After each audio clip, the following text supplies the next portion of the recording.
Bonjour à tous. Je remercie FASH l'invitation pour participer dans cette journée porte ouverte et je vous suis très reconnaissant pour regarder ma vidéo. Moi, je m'appelle José Daniel López Barrientos et je travaille chez Facultad de Ciencias Actuariales à l'Universidad d'Anáhuac, Mexico, comme professeur-chercheur en matière de contrôle optimal et théorie des risques. On y va. Dans cette présentation-ci, j'essaierai de répondre par l'affirmative à ces questions. Est-ce que les métiers de chiffres sont-ils des facteurs de développement? Afin d'atteindre ce but, je vais définir ce qu'on comprend par développement. Et après, je vous donnerai 5 exemples de facteurs de développement économique. Selon François Perrault, l'un des plus grands spécialistes en matière d'économie, du développement, le développement, il est la combinaison des changements mentaux et sociaux d'une population qui la rend apte à rendre cumulativement et durablement son produit réel et global. En fait, le développement se trouve au cœur des systèmes économiques.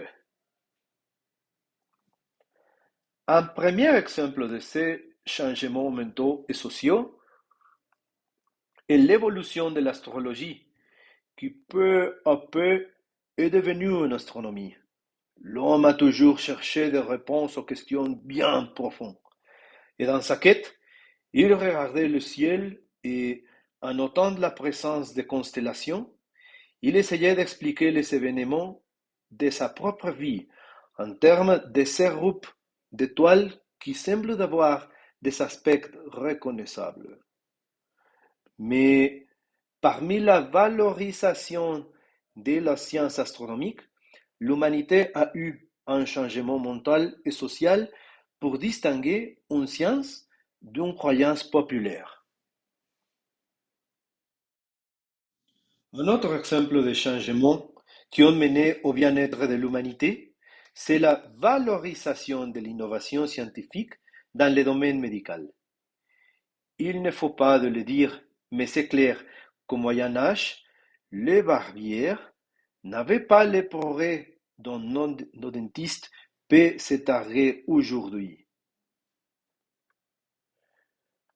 Le développement ajoute donc à la croissance des changements transversaux en lesquels Raymond Aron voit une transformation qualitative avec des résultats mesurables. Du point de vue qualitatif, le développement représente toujours une rupture avec des paradigmes établis. Imaginez sinon la réaction des gens face à l'évolution de la technologie d'éclairage depuis l'invention de l'ampoule électrique. Maintenant, on a établi déjà que le développement, c'est une question qualitative. Pourtant, les facteurs qui le déclenchent sont bien mesurables. On vient aussi de parler de spécimens comme l'évolution de l'astronomie, l'odontologie et l'ampoule électrique. Mais l'indicateur principal de la mesure du développement économique d'un pays, ça c'est le produit intérieur brut. À propos, vous pourrez trouver celui du Sénégal ici.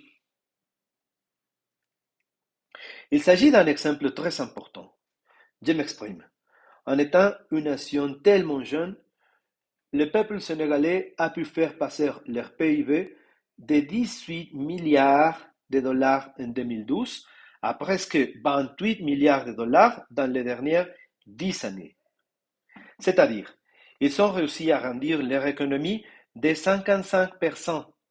Pour bien dimensionner ces chiffres, il faut dire que l'économie mexicaine, l'une des plus importantes d'Amérique latine, s'est arrondie de seulement 8,3% au cours de la même période. Maintenant, je vais vous donner un autre exemple de facteur de développement, c'est la distribution du travail et de l'argent parmi le monde. Par exemple, saviez-vous que pendant la pandémie, le marché du travail à distance a tellement grandi que de nombreuses personnes en ont profité et ont pris des vacances. Cela a donné naissance au terme workation. Voici un cas de principal lieu pour avoir une workation. L'autre figure représente la distribution du revenu parmi le monde en 2021.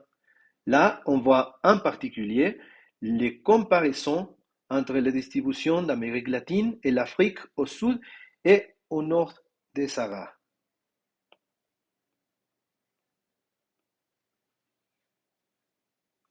À mon avis, il faut avoir des spécialistes en matière de chiffres pour au moins mesurer la distribution dont ces pages parlent. Dans la catégorie des avancements techniques et technologies, on peut parler des bénéfices rendus à la société par des applications de machine learning et big data pour personnaliser l'expérience des clients quant à l'assurance et des outils financiers. Pour InsurTech et FinTech, les acteurs et autres professionnels de matière de chiffres représentent la même chose que pour Netflix ou Amazon, sont les producteurs de films et les vendeurs de produits cherchés par leurs clients. Il y a une petite exception. Les pratiquants de ces disciplines sont experts aussi en machine learning et big data, à cause de que tous les deux sont aussi considérés comme des matières de chiffres. Un autre facteur de développement économique est la disponibilité des matières premières. Il est bien connu que l'Afrique est très riche. En particulier, Sénégal est riche en or, gaz et pétrole.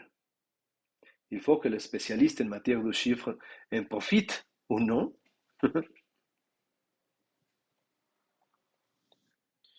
Et qu'est-ce que vous pensez de l'accès à l'énergie? Par exemple, ce qui vient du soleil. Saviez-vous que grâce à l'énergie du soleil qui baigne le Maroc et au fort courant d'air si caractéristique de ce pays, l'Angleterre construit des panneaux solaires et éoliens pour y récolter l'énergie et un câble sous-marin de 3800 km de long afin de profiter de cette énergie et générer 8% de ses propres demandes électriques. Il y a un cas similaire entre Singapour et Australie. La seule différence, c'est que là-bas, le câble est encore plus long, 4200 km. Il faut se poser la question, quel type de spécialiste faudra-t-il pour prévenir et tarifer les risques encourus? Vous avez bien deviné, des professionnels de matière de chiffres. Le dernier facteur de développement économique dont je vais vous parler est la mobilité. Il est bien connu que les expériences d'aller ailleurs pour apprendre ou travailler déclenchent la possibilité d'agrandir cumulativement et durablement le produit réel et global des sociétés qui en partagent. En fait, en avril de cette année, IFASH et Universidad d'Anáhuac, Mexico, ont signé un accord d'échange d'étudiants, professeurs et membres du staff et de collaboration en général. À l'Université d'Anáhuac, Mexico, on est très heureux avec la visite qu'on recevra en janvier prochain d'une de vos étudiants du Master Actuaria Pro dans notre programme de maîtrise sans risque. Je vous assure qu'elle sera à l'aise et qu'on verra que son séjour soit productif. On lui offrira des cours en anglais sur probabilité, programmation informatique, analyse de régression, estimation paramétrique et algorithmes numériques. Nous sommes sur le point de témoigner à la première personne à quel point la mobilité fonctionne comme facteur de développement. Et nous sommes sûrs de l'importance de recevoir vos professionnels dans les matières de chiffres.